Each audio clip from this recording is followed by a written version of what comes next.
everyone is speaking out about this, as there is still one major offseason question for the Colorado Avalanche roster that is yet to be answered. And although the answer may not come for a long period of time, the surrounding conversations and the relevancy of this topic regarding the Colorado Avalanche roster and this specific player is going to have massive implications as to what this roster is going to look like, as well as just how the front office is going to approach and deal with this question that is very prominent in the offseason for the Avalanche right now. Everybody's talking about it. Everybody's speaking out about it. And we're going to break it all down right here on Avalanche Digest. Welcome in, everybody. I'm Mark Robinson. Happy to be with you here today. Before we dive into everything regarding this offseason question and break down all the details and the implications of it, I want to welcome you into the channel. Thank you all so much for your daily support of our Colorado Avalanche content.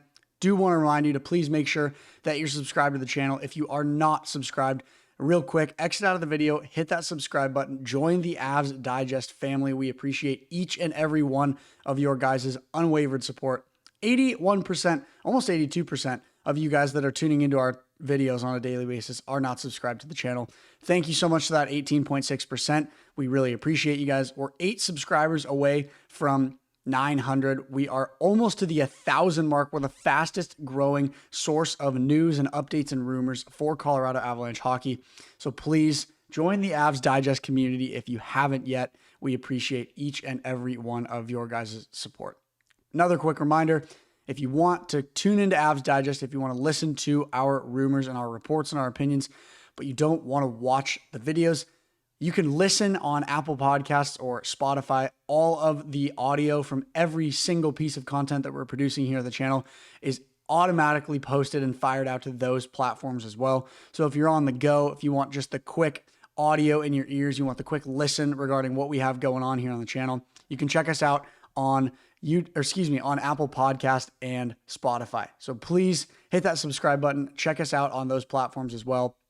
But let's not waste any more time. Let's dive into today's topic. The largest question of the offseason remains Martin Necas and what is going to happen with him becoming a UFA in the offseason, what kind of pay he's seeking, if the Avs are willing to afford it, if he's willing to re-sign in Colorado, and at what price he's willing to re-sign, and whether or not he stays on the team, considering he was a part of the initial package in which we gave up Mikko Rantanen, is going to be huge and have very important implications to everything surrounding the Colorado Avalanche and what they're trying to build with the most depth and the most skill that they can within their roster.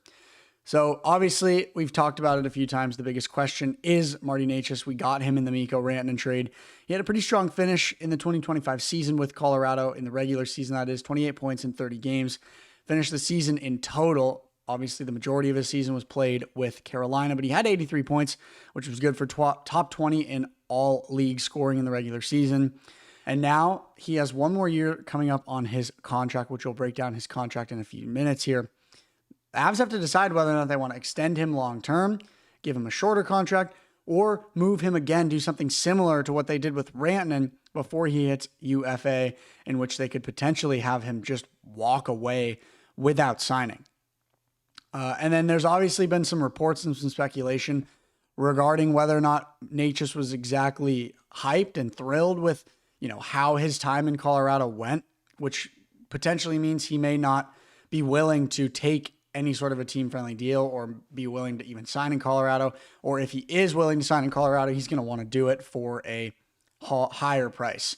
Now, I will say we are going to get into this as well in a little bit here, but a lot of the rumors and reports that are claiming that Necas wasn't happy in Colorado, not confirmed and not from the most reliable sources. We don't have, Elliot Friedman's or Pierre LeBrun's or any of those figures saying, reports that Martin Necas wasn't happy. These are sources that aren't as consistently reliable. So in my personal opinion, I don't think that there is any flaming, damning evidence that he does not want to stay in Colorado and that he wasn't happy with where he was at in his short but notable time in Colorado, those last 30 games, and then that game, 7-game series against Dallas, where, might I add, he did not produce a ton. So a little bit of a look at his most recent contract. He was on a 2-year, $13 million, $650 AAV cap hit contract. This was in Carolina for the full year and then for half of this last season before he was traded. And then the contract expires at the end of this next coming season, which will make Necas an unrestricted free agent. So essentially, same but different, kind of similar to the Mikko Rantanen situation. Same, when I say same but different, I mean different because Rantanen, it was much different. He was drafted to the team 10 plus years ago. He had won a Stanley Cup with the team. He'd become kind of the face of the team. He was one of those notable figures on the team. And then, in that situation, with him becoming a UFA at the end of the season, there was a little bit less of a thought and a reality as to whether or not he was actually going to get traded or walk. But Necas is a little bit different of a story. Hasn't been with the team that long. He isn't a franchise, well-respected veteran Colorado Avalanche player. So with that in mind, it's a little bit different of a situation as far as his willingness to resign in terms of what price he wants. But still, it's the same situation from a business standpoint that you have a player who is top 20 in the scoring column, in the points column, consistently every season. He's a first-line winger. He's a very, very skilled offensive player who is scoring a ton and does extremely well on the power play. And he's going to be a UFA at the end of the season. And from a business standpoint, you have to figure out if you can find him at the best possible price. And if you can't, are you going to have to trade him? Are you going to have to try to get assets for him in return, just like we did with Mikko Rantanen? So, looking a little bit at some of his stats just this entire season and what kind of a player he is and how he fits into the Avs roster. With Carolina, he had 49 games, 16 goals, and 39 assists, 55 points on the season with Carolina before the blockbuster trade that evidently sent him to Colorado. And then he started producing in Colorado almost immediately. He was essentially a point per game, just under one at the 0.93 point per game mark. But he had 30 games with Colorado in the regular season, scored 11 goals and 17 assists for 28 points. So it's safe to say that he fits in well with the Avs roster and he can produce with the Avs roster. And I feel like personally, you could see a sense of happiness and excitement, and you could see that he was enjoying his time in Colorado and he was enjoying getting to, play with people like Nathan MacKinnon and Cale Makar, and that he was happy with where he was at as a player, especially also in the organization that he was in playing with Colorado, which is why I haven't really bought any of the speculation that's saying he was unhappy with his 30 games and one round of the playoffs in Colorado.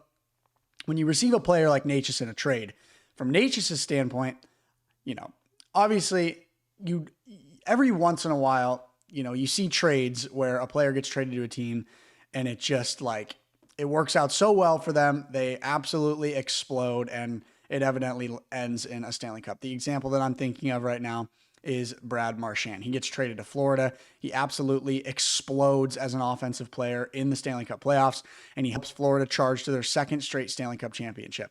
The point I'm getting at here is Necas getting traded to Colorado.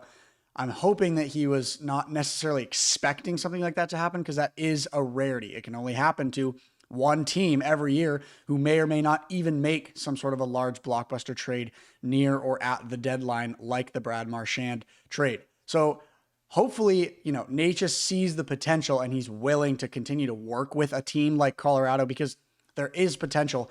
Depth is being built and he can be a huge part of that if we can get him at a strong price. But it all, depends on whether or not we can sign him and we can get him on a team-friendly deal and get him at a deal that makes sense for everybody, in this scenario. So, a little bit of an interesting take here as well. Moving the centerpiece of the Mikko Rantanen deal, the reason that we were even willing to trade Rantanen, would be an interesting move from a business standpoint for the Avs. But you have to also think about the fact that the team 120% needs to pay Cale Makar after this season is over. Saving as much money as possible could be the best possible move in this case, because, I don't even want to say this out loud, but everybody knows what I'm thinking. You can't have any sort of a similar situation happen with Cale Makar. You have to pay him and you have to get him solidified long-term on the roster, just like they did with Nathan MacKinnon after we won the Stanley Cup. But, to make the money aspect from their cap easier and not as much of a stress topic, you might have to move Necas for someone who's a little bit less expensive. And, like we just talked about his stats, he was productive with the Avalanche, but not many teams are going to be willing to pay him $10 million, which is what the speculation is as to what he's going to be worth. So Necas is a big decision for Colorado. It's the biggest question and the biggest decision in this offseason, which is probably going to bleed into the regular season that starts in October. After seeing him produce so well along, the side of MacKinnon, paying him long-term may be a strong choice, but it depends all on what he wants, how much money he wants to make. Because if he wants more than they can offer him, trading him for what they can return might be the best possible move from a business standpoint. It's literally exactly the same thing that happened with Mikko Rantanen. They couldn't get him, allegedly, at a price that they felt was right for their cap space and what they're trying to do long-term with their roster and their depth. So they ultimately traded him. And so, if they can try to get him at a cheaper price, it might end up working in the best possible way. So, that's kind of essentially where everything is at with Necas and kind of how this whole situation stands. I personally think that he produced very well. And I think that once he finds kind of his playoff groove again, because he was very quiet in the playoffs against Dallas, but if he can find that playoff groove again, and if he can play a full season with Colorado and really be locked into what the Avs are trying to do and how they're trying to produce from a 82 game standpoint and then moving into the playoffs, I think that there's a argument to be made that he 100% needs to stick around. And he's a player that I personally, my personal opinion, would really like to see sign a contract and stay with the Avs, because I think that he was the best aspect that came from the Mikko Rantanen trade, as everybody knows. And I think that we actually saw a pretty strong regular season return as far as what we were getting with Rantanen and then what we got in exchange from Martin Necas. So, not necessarily expecting this question to be answered anytime soon, but it's a very relevant topic in the world of Avs hockey, and it's something that everybody's talking about, and I'm very curious to see what happens when they're going to try to sign him, if they're even going to try to sign him, and what price they're hopefully going to be able to get him at. I hope they can get him, at like maybe the 8 million mark, something a little bit less than that 10 million number that keeps floating around in the media, but then also a little bit more than his previous 6.5 AAV contract, because he's obviously going to want more than that. So very large question and just huge conversation topic in the world of Avs hockey. Let us know what you guys think of this specific scenario in the comments. And as always, thank you guys so much for supporting us here at Avs Digest. Hope you all have a phenomenal rest of your day.